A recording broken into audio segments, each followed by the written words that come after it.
நிறைய பேருக்கு இருக்கக்கூடிய கன்ஃபியூஷன், நான் வந்து என்பிஎஸ் அக்கௌண்ட் ஆரம்பிக்கலாமா இல்லை ரிட்டையர்மெண்ட் ஃபண்ட்ஸில் போடலாமா அப்படிங்கிறது தான். இப்போ என்பிஎஸை பொறுத்தவரையும் நீங்கள் வந்து ஒரு ஆர்கனைசேஷனில் வேலை பார்க்குறீங்க, நீங்கள் ஒரு அமௌண்ட்டு கான்ட்ரிபியூட் பண்ணுறீங்க, கம்பெனியும் கான்ட்ரிபியூட் பண்ணுறாங்க அப்படின்னதுனா டெஃபினட்டாக என்பிஎஸ் வில் பி பெட்டர். அந்த மாதிரி கான்ட்ரிபியூஷன் இல்லை, நீங்களாக தான் வந்து ஒன்று போடணும் அப்படின்னதுனா என்பிஎஸை விட நீங்கள் வந்து மியூச்சுவல் ஃபண்டில் இருக்கக்கூடிய ரிட்டையர்மெண்ட்டுக்கு போடுறது பெட்டர்.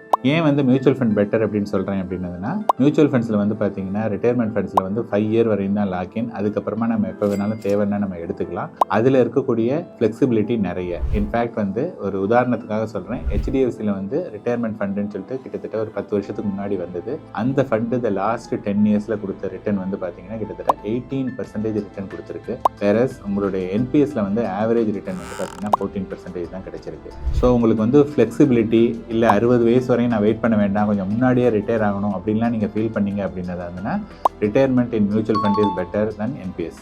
இதை பற்றி டீட்டெயில் கால்குலேஷன் வேணும்னா என்னை ஃபாலோ பண்ணிவிட்டு என்பிஎஸ்னு கமெண்ட் பண்ணுங்கள், நானே உங்களுக்கு டிஎம் பண்ணுறேன்.